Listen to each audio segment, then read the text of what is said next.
They've been bombing twice. They've been bombing twice, shouted people.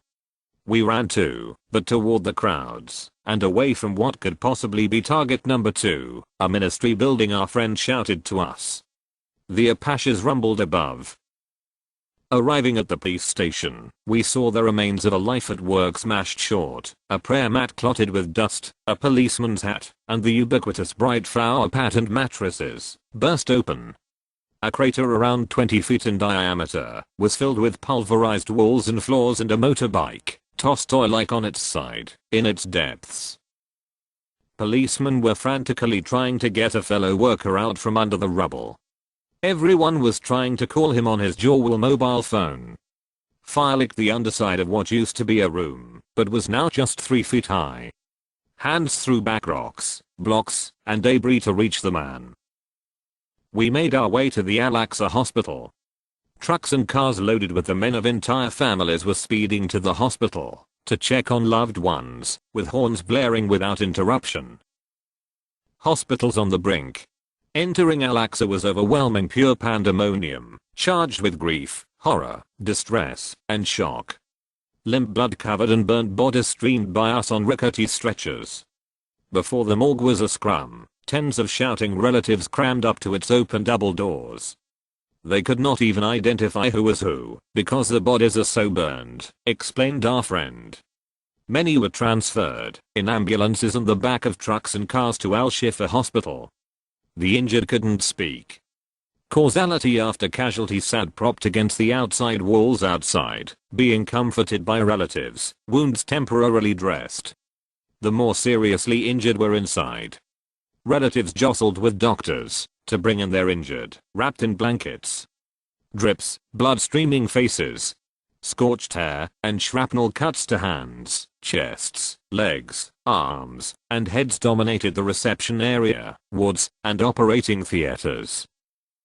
We saw a bearded man on a stretcher on the floor of an intensive care unit, shaking involuntarily, legs rigid and thrusting downward, a spasm coherent with a spinal cord injury. Would he ever walk again or talk again? In another unit, a baby girl, no older than 6 months, had shrapnel wounds to her face. A relative lifted a blanket to show us her fragile bandaged leg. Her eyes were saucer-wide, and she was making stilted, repetitive, squeaking sounds. A first estimate at Al-Aqsa Hospital was 40 dead and 120 injured.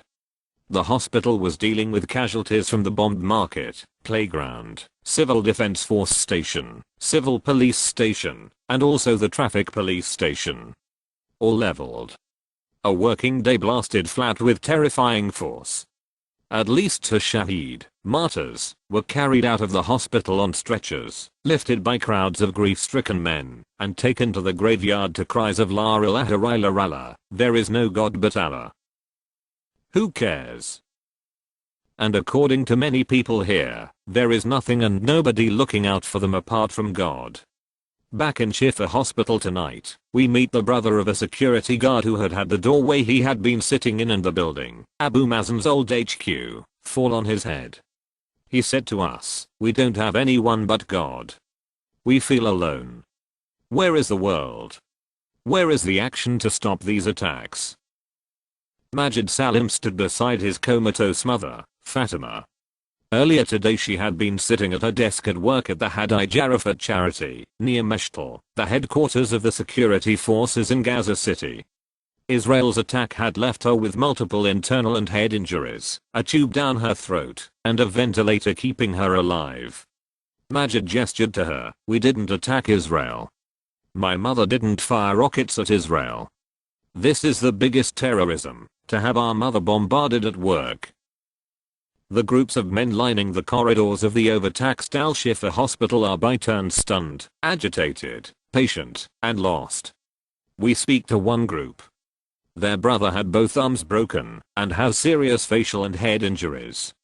We couldn't recognize his face because it was so black from the weapons used, one explained. Another man turns to me and says, "I'm a teacher. I teach human rights.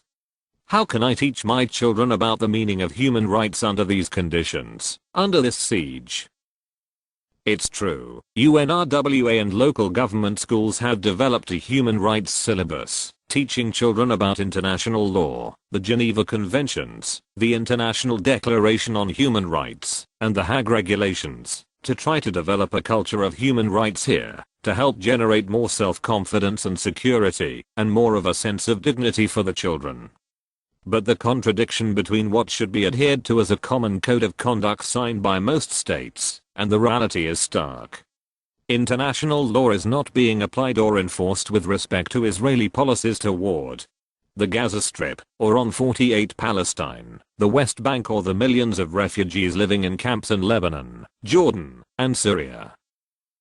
How can a new consciousness and practice of human rights ever graduate from rhetoric to reality, when everything points to the contrary both here and in Israel?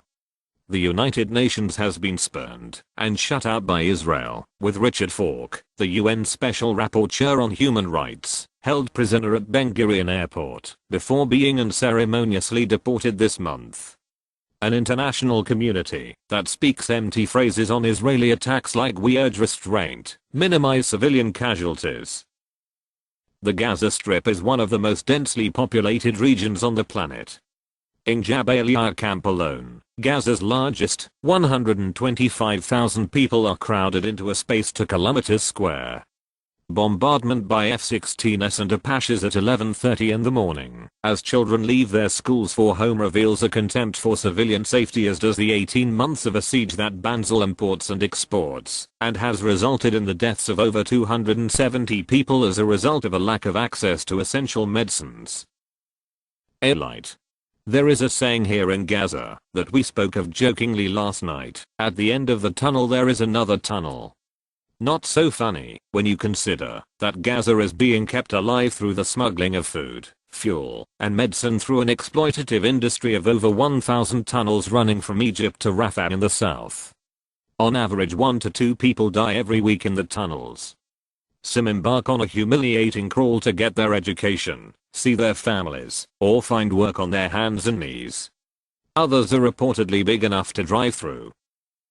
Last night I added a new ending to the saying: at the end of the tunnel, there is another tunnel, and then a power cut. Today, there's nothing to make a joke about. As bombs continue to blast buildings around us, jarring the children in this house from their fitful sleep, the saying could take on another twist.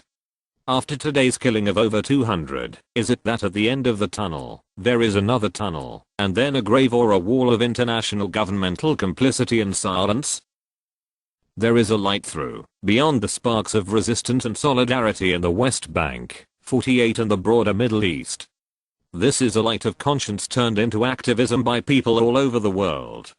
We can turn a spotlight onto Israel's crimes against humanity and the enduring injustice here in Palestine by pressuring our governments, demanding an end to Israeli apartheid and occupation, and broadening our call for boycott, divestment, and sanctions, and for a genuine, just peace. Through institutional, governmental, and popular means, this can be a light at the end of the Gaza tunnel. The 6th attempt at breaking the siege, the ramming of the Dignity.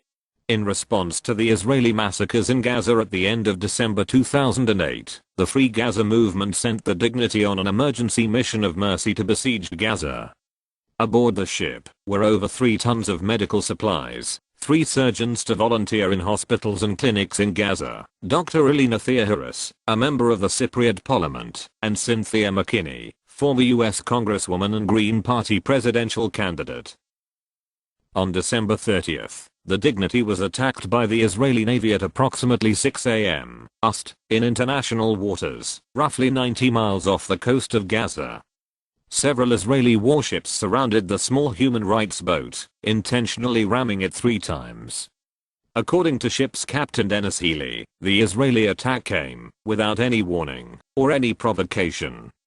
Thanks to the heroic efforts of its captain and crew, the ship was able to stay afloat and made its way to safe harbor in Lebanon without the loss of life. Also on board was Ko Mbutali, our Gaza co-coordinator, who stated that the gunboats gave us no warning. They came up out of the darkness firing flares and flashing huge floodlights into our faces. We were so shocked that at first we didn't react. We knew we were well within international waters and supposedly safe from attack. They rammed us 3 times, hitting the side of the boat hard. We began taking on water, and, for a few minutes, we all feared for our lives. After they rammed us, they started screaming at us as we were frantically getting the lifeboats ready and putting on our life jackets. They kept yelling that, if we didn't turn back they would shoot us. The 7th attempt to break the siege, the Spirit of Humanity. Immediately following the ramming of the Dignity, the Free Gaza movement secured a new boat, the Spirit of Humanity, and attempted another emergency mission to besiege Gaza. Aboard the ship were 36 passengers and crew, representing 17 different nations. They included doctors, journalists, human rights workers, and 5 European parliamentarians representing Belgium, Greece, Italy, and Spain. The Mercy ship also carried tons of desperately needed medical supplies that were meant for hospitals in the Gaza Strip. The ship was forced to turn back by the Israeli Navy, which threatened to fire on the unarmed civilians on board if they continued toward Gaza. Fouad Ahida, a member of the Belgian parliament who sailed aboard the Spirit of Humanity, stated that, "I have 5 children that were very worried about me, but I told them you can sit on your couch and watch these atrocities on the television, or you can choose to take action to make them stop." During the massacre, the United Nations failed to protect the Palestinian civilian population from Israel's flagrant violations of international humanitarian law. Israel has closed off Gaza from the international community and demanded that all foreigners leave. But Huwaida Araf, an organizer with the Free Gaza movement, stated, "We cannot just sit by and wait for Israel to decide to stop the killing and open the borders for relief workers to pick up the pieces. We are coming in. There is an urgent need for this mission as Palestinian civilians in Gaza are being terrorized and slaughtered by Israel, and access to humanitarian relief denied to them.